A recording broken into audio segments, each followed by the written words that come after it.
자, 사랑하는 유튜브 구독자 여러분들 반갑습니다. 심킹입니다. 자, 오늘 얘기를 나눌 주제는 베가펑크, 쿠마, 그리고 프랑키에 대한 이야기를 해보도록 하겠습니다. 자, 먼저 베가펑크. 베가펑크는 미래섬이라 불리는 벌지모아에서 태어났고요. 원피스 세계관에서는 세계 최고의 과학자로 손꼽히고 있습니다. 그리고 그는 현재 세계 정부 밑에서 일을 하고 있죠. 그런 베가펑크의 과학력은 500년을 앞서 있다고 합니다. 자, 많은 독자들이 베가펑크 하면 떠올리는 이미지가 굉장히 잔혹한 그런 미치광이 박사라고 할까요? 약간 그런 이미지를 생각을 하고 있어요. 근데 이게 베가펑크가 대놓고 나쁜 짓을 해서 그렇게 인식이 바뀐 게 아니라 원피스 작가 오다 센세가 약간 베가펑크에 대한 내용이 나올 때마다 그림을 약간 그런 식으로 그렸어요. 묘사를 그렇게 해가지고 약간 그런 편견이 생긴 것 같아요. 자, 그러면 우리 베가펑크의 행적을 찾아서 팩트로 한번 체크를 해봅시다. 과연 그가 나쁜 악당인지. 자, 베가펑크의 고향인 벌지모아 사람들의 이야기를 들어보면 그는 고향 사람들을 위해서 토지난방이란 시스템을 만들었고요. 또 많은 사람들을 돕지 못해서 울었다고 하는 표현까지 있습니다. 또 그가 세계정부 밑에서 일을 하게 된 이유는 자신의 머릿속에 있는 과학력을 실현하기 위해서 충분한 자금과 기술력이 필요했기 때문에 어쩔 수 없었다는 그런 이야기를 해주고 있어요. 그리고 펑크 해저드에서 일어났던 독가스 사건, 이런 악랄한 사건들은 대부분 베가펑크의 소행이 아니라 시저, 그의 동료 과학자였던 시저 크라운, 시저의 소행이었고 시저가 베가펑크에게 막 다 덮어 씌운 걸로 밝혀졌죠. 자, 이러한 사실들만 보아도 베가펑크는 악한 인물이라기보다는 선한 인물로 추측할 수 있습니다. 자, 더 나아가서 베가펑크와 시저 크라운을 한번 비교를 해볼게요. 자, 시저 크라운은 도덕성을 상실한 과학자로 묘사되고 있습니다.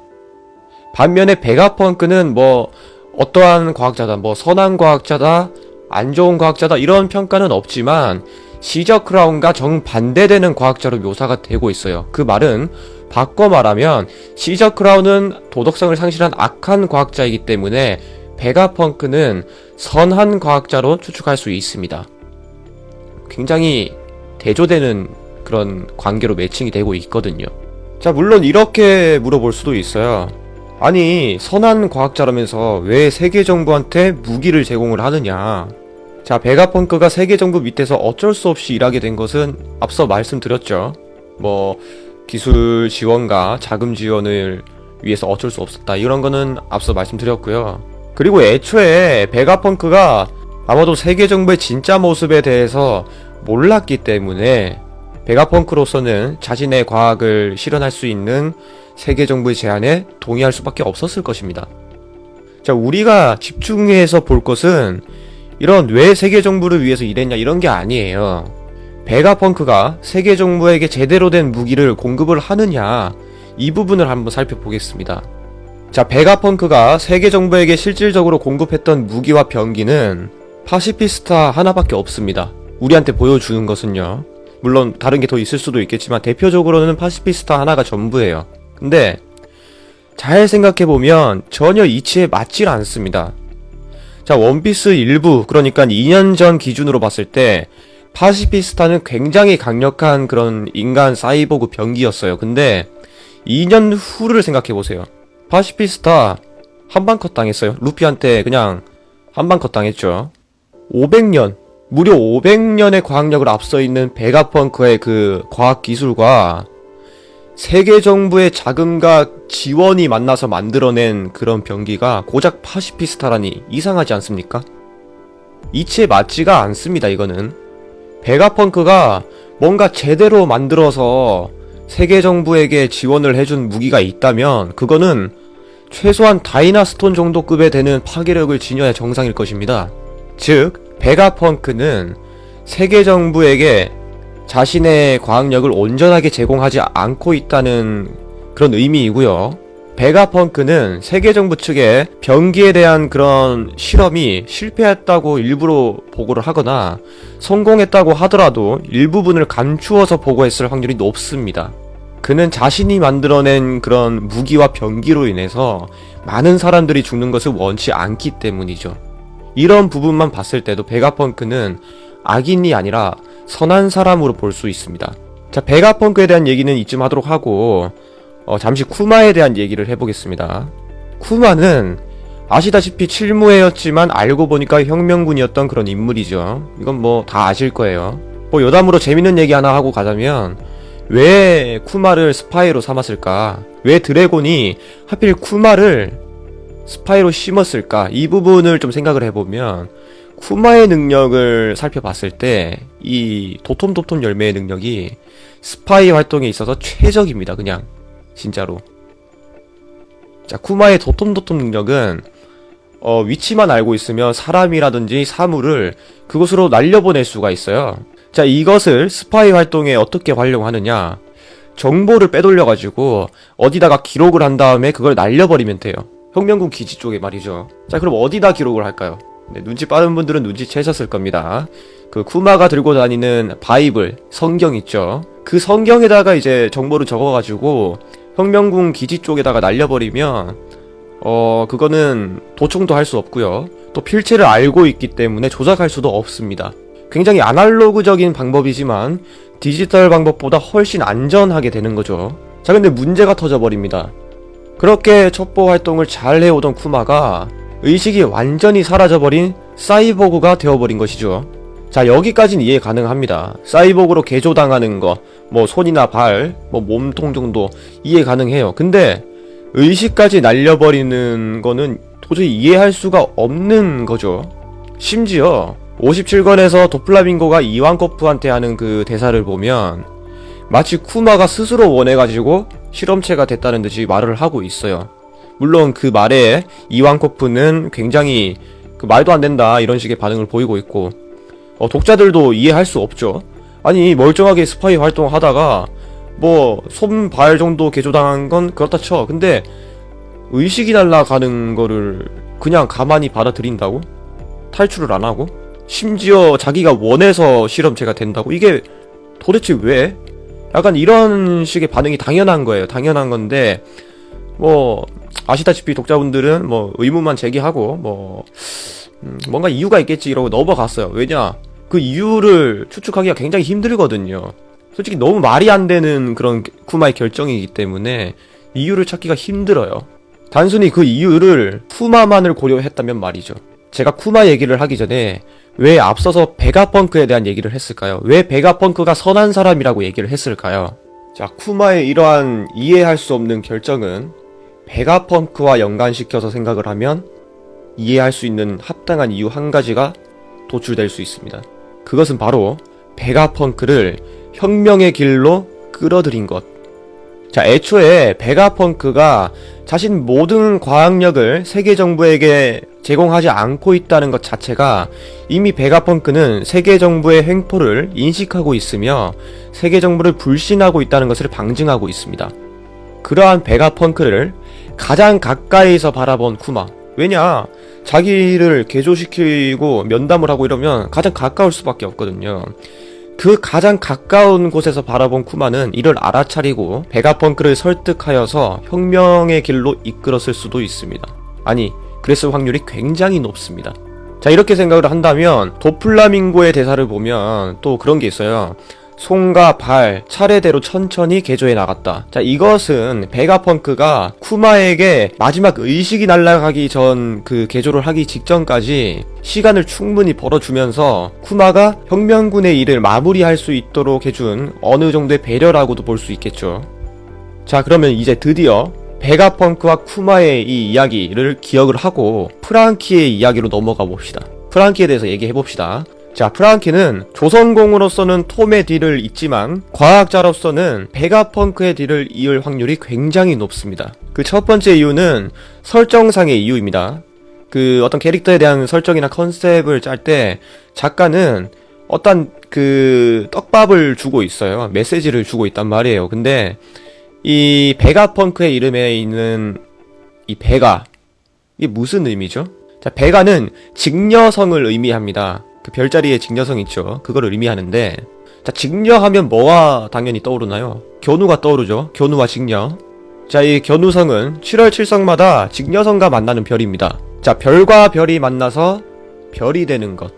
자, 이 사진을 보고 어떤 생각이 드셨나요? 자, 눈치 빠르신 분들은 눈치채셨을 겁니다. 자, 프랑키가 취하는 저 자세, 저거는 사람이 취할 수가 없어요. 프랑키의 팔에, 양쪽 팔에 별이 하나씩 그려져 있죠. 그리고 그 별이 만나서 또 하나의 별이 됩니다. 자, 견우성과 직녀성은 별과 별이 만나서 별이 되는 그거를 의미한다고 했죠. 자, 직녀성이라는 의미를 가진 베가펑크는 이름 자체에 직녀성을 가지고 있고요. 그리고 프랑키의 팔에 그려진 저 별과 별이 만나서 별이 되는, 그리고 저 포즈, 모든 것이 우연일까요? 자, 방금 말씀드린 설정상의 이유는 어떻게 보면 억지라고 하면 할 말이 없긴 해요.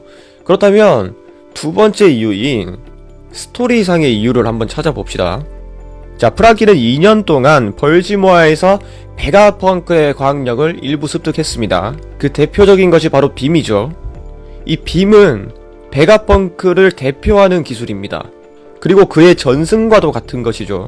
그것을 프랑키는 이어받았죠. 그리고 프랑키를 벌지모아에 보낸 것은 다름 아닌 쿠마입니다. 자, 쿠마는 프랑키가 이 베가펑크의 기술력을 습득할 수 있도록 유도해준 것은 물론이고요. 이 벌지모아에 있던, 정확히는 세계정부의 소나기에 있던 이 베가펑크의 연구소를 파괴함으로써 세계정부가 더 이상 베가펑크의 연구자료를 가지고 있지 못하도록 일거양득의 수를 둔 것이죠. 실제로 스릴러바그 편에서 쿠마가 밀짚모자 일당 앞에 처음 나타났을 때 굉장히 의미심장한 말을 합니다.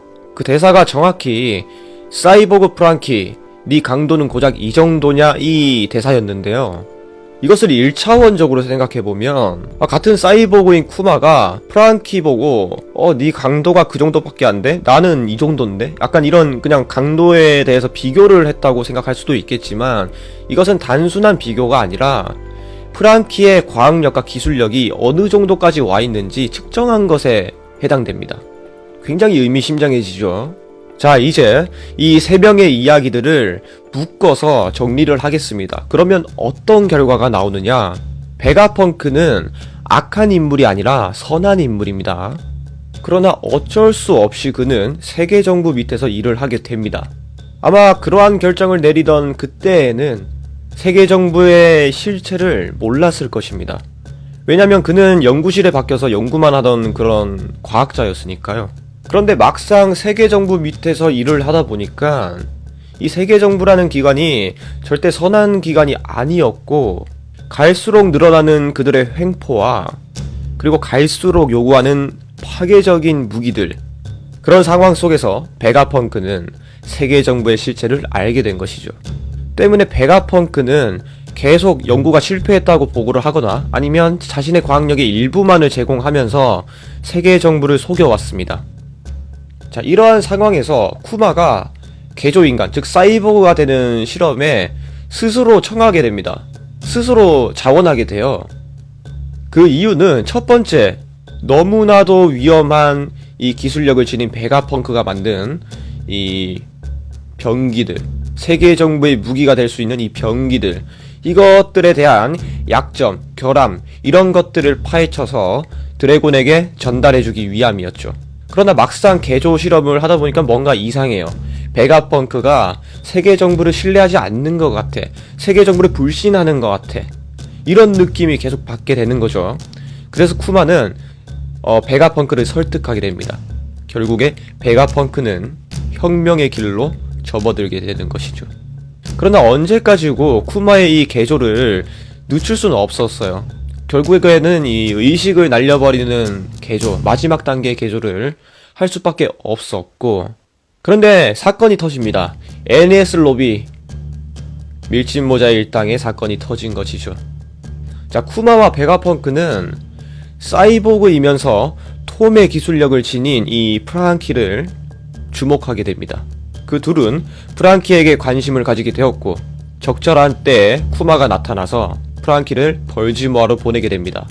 의도한 대로 프랑키는 벌지모아에서 베가펑크의 기술력을 습득했고요. 또 베가펑크의 연구소를 프랑키가 날려버림으로써 세계 정부가 베가펑크의 기술력을 더 이상 가지고 있지 못하도록 하는 아주 최고의 수를 두게 됩니다. 자, 2년 후 프랑키는 그들이 의도한 대로 엄청난 기술의 발전을 이루게 됩니다. 자, 쿠마가 프랑키에게 바라는 것은 하나겠죠. 혁명입니다. 밀짚모자 일당은 알게 모르게 혁명의 길을 걷고 있어요. 혁명의 등불이라고 불리는 로빈조차도 밀짚모자 일당의 소속입니다. 그럼 밀짚모자 일당의 멤버인 프랑키에게 베가펑크의 기술을 전수해주는 것이 혁명을 성공적으로 이끌 수 있는 가장 최적의 방법이 되겠죠. 반면에 베가펑크가 프랑키에게 원하는 것, 그것은 하나입니다. 물론 혁명도 혁명이지만 베가펑크가 더욱더 원하는 것은 먼 훗날에 자신이 어쩔 수 없이 만들게 될 대병기들, 엄청난 무기들, 그것들을 프랑키가 해체해주는 것, 그것이 베가펑크가 원하는 것, 그것이죠. 실제로 프랑키는 처음에 소개될 때 해체업자라고 소개되었습니다. 아마도 이것은 결말부에 대한 오다 센세의 떡밥이 아닐까요?